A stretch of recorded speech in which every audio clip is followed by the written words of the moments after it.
नमस्कार, स्वागत है आप सभी का वाईबीएन बिहार झारखंड में। मैं हूं आपके साथ मुदिता।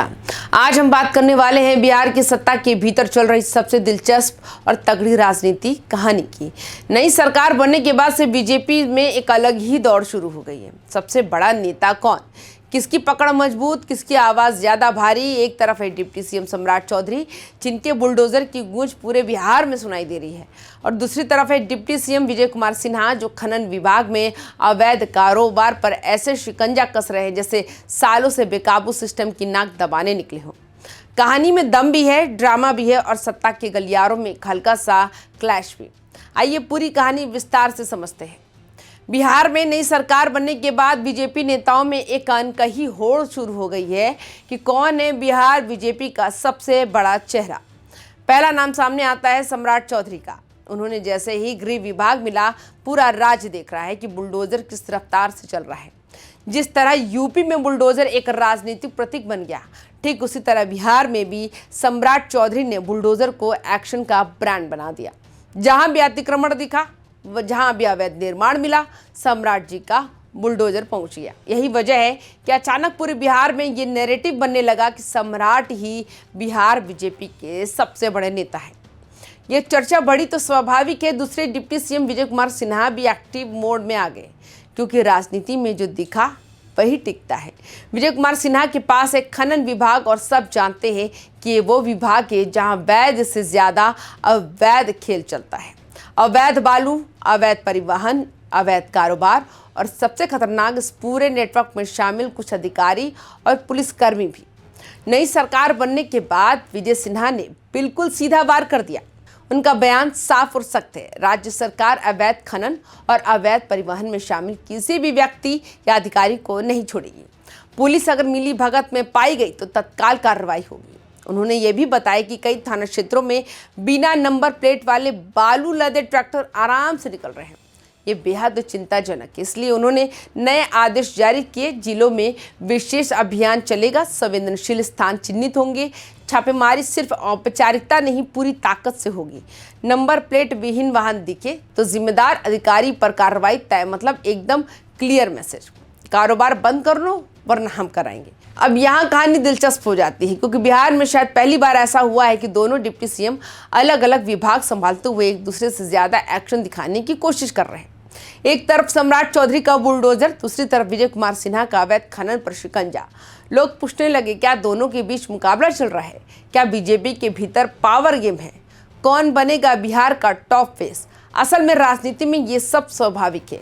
जो नेता ज्यादा एक्टिव, दृढ़ और पब्लिक में हाई विजिबिलिटी वाला होता है, वही आगे बढ़ता है। सम्राट चौधरी ने बुलडोजर से मैदान मार लिया था। अब विजय सिन्हा ने विशेष निर्देश देकर ये दिखा दिया कि वो भी पीछे नहीं रहने वाले। उन्होंने गृह विभाग, जो सम्राट चौधरी के जिम्मे है, उसी को निर्देशित कर दिया। पुलिस की जवाबदेही तय करे। जो भी अवैध खनन को बढ़ावा दे रहा है उसे छोड़ना नहीं है। एक तरफ से सत्ता के भीतर एक हल्का सा संदेश था कि हम भी उतने ही बड़े खिलाड़ी हैं। सम्राट चौधरी पिछले कुछ महीनों में बीजेपी के सबसे चर्चित चेहरे बन गए। उनके एक्शन की खासियत ये है कि वो पहले ही चेतावनी नहीं देते, सीधा कार्रवाई करते हैं। अतिक्रमण हो, अवैध कब्जा हो, नियमों का उल्लंघन हो, सीधा जेसीबी पहुंच जाता है। लोग उन्हें बिहार का बुलडोजर मंत्री भी कहने लगे। ये इमेज राजनीति में बहुत काम आती है, मजबूत नेता की पहचान बनती है। लेकिन इसी बढ़ती लोकप्रियता के कारण पार्टी में बाकी नेताओं पर एक दबाव सा बनने लगा। विजय कुमार सिन्हा भी अनुभवी नेता है, संगठन के पक्के आदमी, और सबसे बड़ी बात, उनकी भाषा, उनका अंदाज बहुत सख्त और स्पष्ट होता है। खनन विभाग संभालते ही उन्होंने खेल पूरी तरह पलट दिया। उन्होंने बताया कि तकनीकी निगरानी बढ़ाई जा रही है। जिला प्रशासन को सीधे निर्देश, अवैध ट्रैक्टर ट्रकों पर जबरदस्ती सख्ती, और अब जनता को भी जोड़ा जा रहा है। उन्होंने हेल्पलाइन नंबर भी जारी किया, और सबसे दिलचस्प घोषणा, अवैध ट्रैक्टर पकड़वाने पर 5,000 रुपये, अवैध ट्रक पकड़वाने पर 10,000 रुपये और मिलेगा। बिहारी योद्धा पुरस्कार, यानी जनता सीधे सरकार का हिस्सा बन सकती है।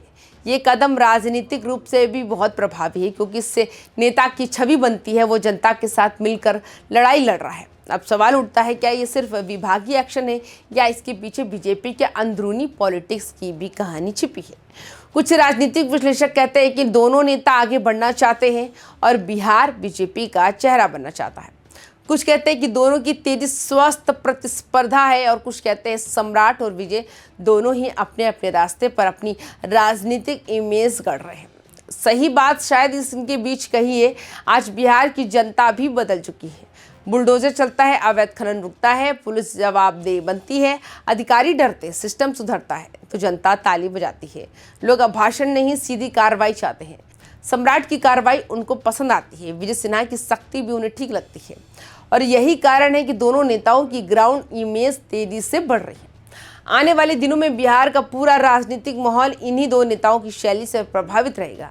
सम्राट चौधरी बुलडोजर अप्रोच, सख्त प्रशासन, direct action, high visibility. Vijay Kumar Sinha कानून और सिस्टम पर फोकस, खनन में पारदर्शिता, पुलिस की जवाबदेही, जनता की भागीदारी। दोनों की शैली अलग है लेकिन लक्ष्य एक, दिखाना ये कि वे बिहार के सबसे बड़े चेहरों में शामिल है। हालांकि आगे चलकर इन दोनों के बीच पावर पॉलिटिक्स और बढ़ेगी, ये लगभग तय है। लेकिन पार्टी के भीतर अभी दिख रही है प्रतिस्पर्धा बिहार की जनता के लिए एक सकारात्मक परिणाम भी ला सकती है, क्योंकि इससे एक्शन होता रहेगा और सिस्टम बेहतर होता जाएगा। तो दोस्तों, ये थी बिहार की नई सरकार बनने के बाद बीजेपी के भीतर शुरू हुई सबसे बड़ा नेता बनने की रेस की पूरी कहानी। एक तरफ सम्राट चौधरी का बुलडोजर मॉडल, दूसरी तरफ विजय कुमार सिन्हा की अवैध खनन के खिलाफ सबसे बड़ी मुहिम। दोनों की रफ्तार तेज है, दोनों का असर बड़ा है और आगे आने वाले महीने बिहार की राजनीति को और भी दिलचस्प और निर्णायक बनाएंगे। आपका क्या मानना है? बिहार में सबसे बड़ा चेहरा कौन उभर रहा है, सम्राट चौधरी या विजय कुमार सिन्हा? कमेंट्स में जरूर बताएं। धन्यवाद।